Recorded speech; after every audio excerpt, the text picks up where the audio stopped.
I'm here with the DartmouthSports.com Female Athlete of the Week, Sara McClanahan, a freshman on the women's hockey team. You had a 2-point weekend, scoring a shorthanded goal in the 4-2 win against Union on Friday while assisting on the goal in the 2-1 loss to RPI the next day. Talk about that shorty, which was a first for Dartmouth since 2015. Well, in the play itself, Gabby Billing, she was rushing the puck up, and there were like 3 people on her. Puck popped out, and I was trailing behind her, and I took a slap shot from the hash marks, which is kind of unusual. But if I were to hold on to it any longer, it probably wouldn't have gone in because the goalie and the players would have been able to react faster. But honestly, I didn't even know we hadn't scored a shorthanded goal. Obviously, scoring shorthanded is great, but that wasn't our main focus. Our main focus was killing it off, and that was just a side effect that came from our work. So Recently, you've been on a line with Chloe Putterfen and Gabby Billing, who are also freshmen.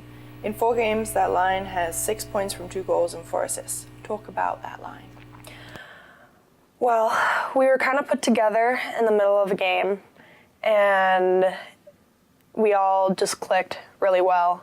And Shula has kept us together since then, and we're all really close off the ice, and I think that contributes to our success and how well we work together. And we're also willing to talk to each other about, hey, like during that play, try this, or look for me there, so we all can give each other constructive criticism, which has really benefited us. You come from a hockey family in Minnesota, arguably a hotbed of the sport. What has Dartmouth been like in your first few months? Personally, I love the small campus and how the community in Hanover just loves hockey. We have super fans that come. We went to one of their houses the other night for dinner, so it's a really great, close community, which is awesome, and there's nothing like that in Minnesota that I had, so it's awesome to be so close to the people who live in the town, and just the school in general, everyone in the school with how small it is. After the game against New Hampshire on Tuesday, the team will have a few weeks before its next game at UConn on December 30th. Thanks and good luck. Thank you.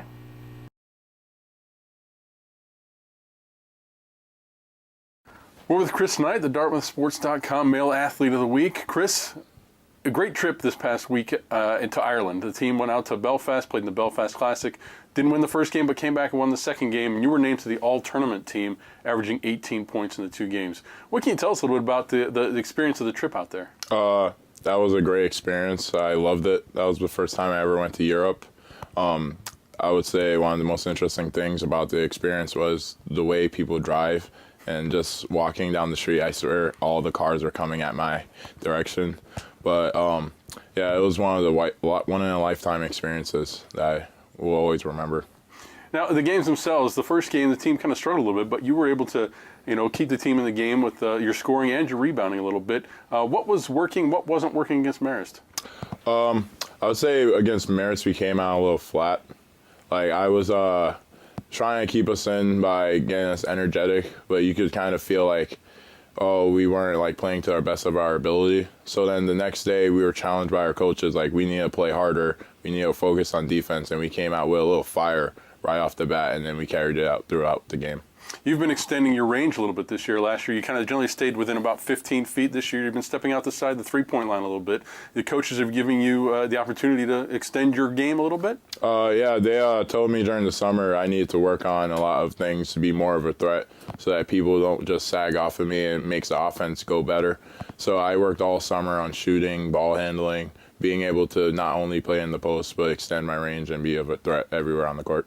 All right. Well, now, you're a sophomore this year. Your freshman year, you had a very nice season. You averaged over double-digit points. But how did you end up coming to Dartmouth in the first place? I will say, so I had a bunch of offers, and I wanted to come to Dartmouth because I wanted to try something new. So when I went on my visit, I looked around. I was like, oh, this is pretty calm. And growing up in New York City, I was like, this would be a different change. I need a different change. It's always good to experience new things. And I had a great connection with Coach Mack, so I knew this was the place I wanted to go to. Going forward, you're starting a 4-game homestand this week, first with Quinnipiac. What is the team looking to accomplish with this 4-game homestand? 4 games, some good games. We're looking to make a stance on the defensive end. So that is where I think we're struggling a little bit. So we want to make sure these 4 games that we're focusing really hard on defense so that when league play comes up, we're ready for our defense to be where we want it to be. All right, Chris. Well, thank you very much, and congratulations on your performance out in Ireland. Thank you.